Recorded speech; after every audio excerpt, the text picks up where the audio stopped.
Hey, what's up? This is Harry Wagner from Harry Situations, and today I want to talk to you about tire deflation. So airing down your tires on the trail is something almost as old as four-wheeling itself. And in our last video, we talked all about the pressure you might want to run given different conditions, different terrain, your vehicle. But in this video, I want to talk about the nuts and bolts about actually performing that airing down. So we've got a variety of different methods here to air down your tires. We're going to go over which is the fastest, which is the least expensive and most expensive, which takes up the least amount of room or most amount of room, and what I feel is the best option on the market. So stay with us.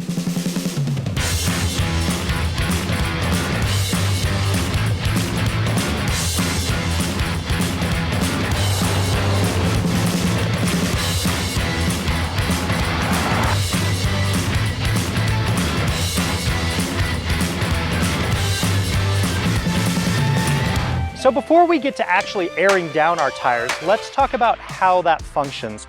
Basically, all the air that goes in and out of our tires happens through the valve stem. So this is a rubber valve stem. There are metal ones. I like the rubber ones because they can kind of deflect if something hits them. This is a stubby one, so it doesn't stick out as far, which is nice, less likely to get damaged on the trail.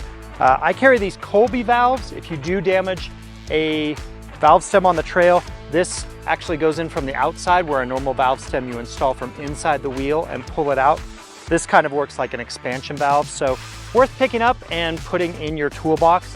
Doesn't take up much room, not super expensive, which is kind of a theme, not just for this video, but everything I carry on the trail, that's a theme. If it's not that expensive and it doesn't take up that much room, I'm much more inclined to carry it than something that is big and heavy and expensive that I may or may not need. Inside this valve stem is the valve core, and basically that acts as a one-way valve. So there's pressure inside our tire that's pushing that core into place and keeping air from entering or exiting the tire.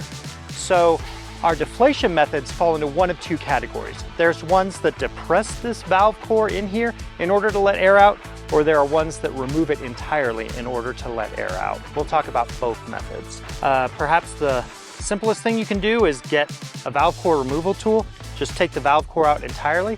I don't recommend this because in my experience, when you remove this valve core, it usually goes shooting out of the valve stem and you're scrambling around looking for it on the ground while your tire goes flat. So while this is inexpensive and easy, there are some downsides there that are fairly high in my opinion. The tires we're going to be using for this deflation test are 37-inch Nitto Recon Grapplers mounted on my Ram 3500.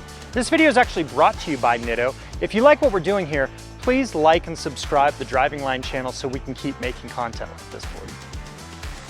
You can have my Nittos when you pry them out of my cold dead hands.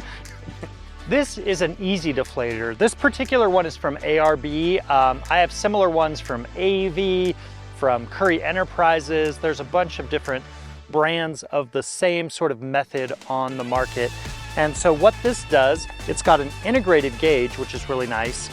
This threads onto your valve stem. One thing you want to be careful of here is that you pull back this lever anytime you're threading it on or off to the valve stem. And the reason I say that is because at the end of this piece here is a part that threads in and out the valve core.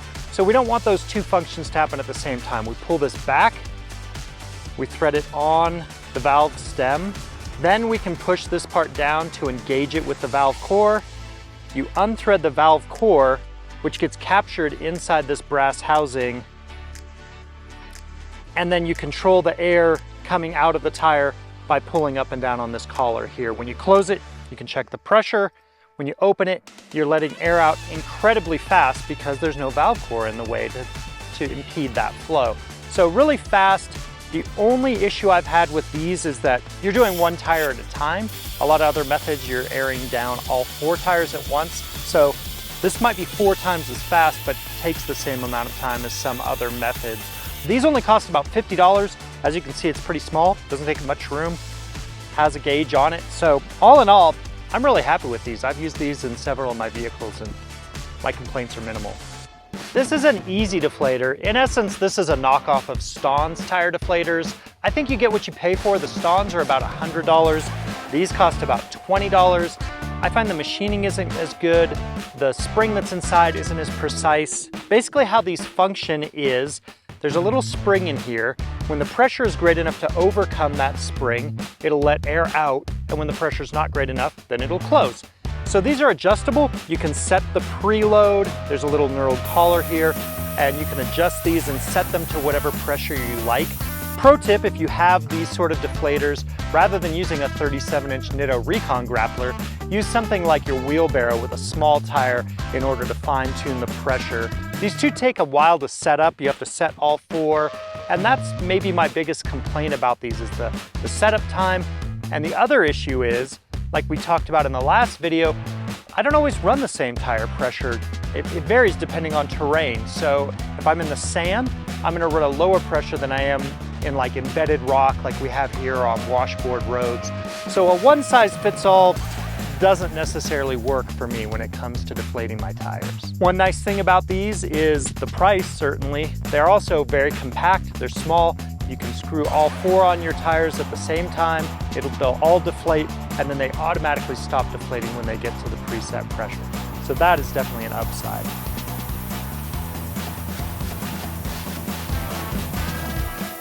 One of the most popular options on the market now are systems like this that allow you to deflate all of your tires together at the same time through one source. I'll be honest, I see this as a solution to a problem that doesn't really exist. I find these are rather bulky, they're rather expensive. If you go to the websites for the companies selling these products, there's a few different ones out there, and they'll say things like, are your valve stems wearing out? Are you tired of leaning over? And no, not really. I haven't had either of those problems or any of the other problems that they claim to solve. But they are popular. Overlanders love to add to cart. This is another example of that. So we'll put them to the test and see if they're actually any faster. I do see value to airing up through a system like this. If you have a compressor, you're airing up all four of your tires, you can go and do some other task while those tires are inflating.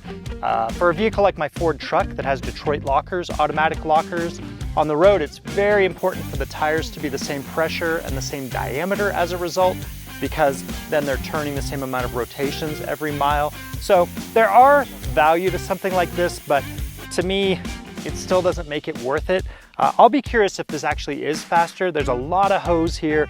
All that hose to air interface creates friction and kind of slows things down. So we'll see if this really lives up to the hype. All right, Harry, you might be thinking to yourself, you've found some gripe about every single product you've shown us so far. So what do you like?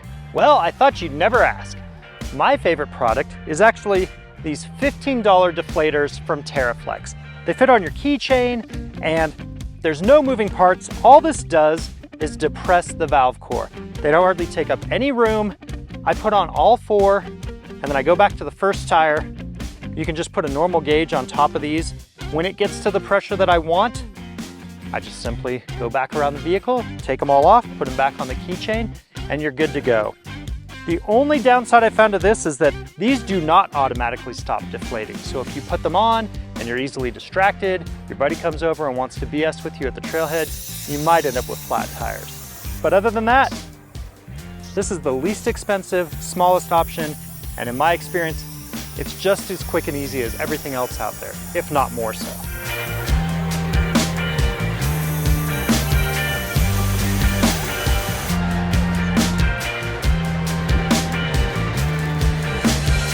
So now we've tested all four of these products, airing down the 37-inch Nitto Recon Grapplers on my Ram from 55 PSI to 25 PSI.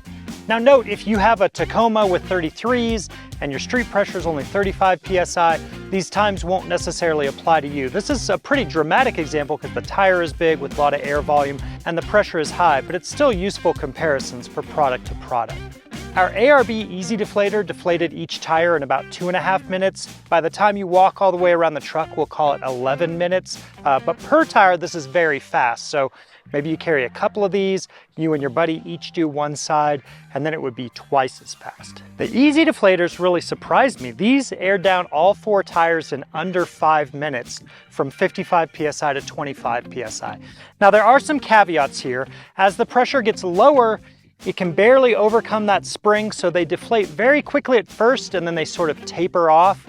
I've also found them hard to keep set to your pre-prescribed pressure because as you take them off, you sort of loosen this lock ring or turn them. So every time you use them, they might be a little different or the bad side, but these were fast, way faster than I was expecting. The Teraflex tire deflators took about 6 minutes to deflate the tires. I was surprised these took that much longer than the EZ-Deflators because the premise is basically the same. You're depressing the valve core. But while they took a little bit longer, there's a lot less moving parts. These are a little less expensive and more compact. So I still think these are my choice on the trail. The manifold with 4-in-1 took about 8 minutes to deflate the tires from 55 PSI to 25 PSI, but it took a couple minutes to untangle this, get it all laid out, get it connected, and then another minute to get it all disconnected and back in the bag. So honestly, this took longer than anything else, which I wasn't expecting coming into this test. We've covered a lot of different products here that can all air down your tires when you get to the trailhead. Did we cover your favorite product? Did I throw it shade and now you're mad at me? Make sure and comment below and let me know. I promise you'll get a reply. Thanks for watching Driving Line. If you guys like this video, consider subscribing to our channel so you'll never miss any of the content we create here. Whether you're into trucks, Jeeps, imports, domestic vehicles, or anything in between, we are here to fuel your passion. So hit that subscribe button and we'll see you guys next time.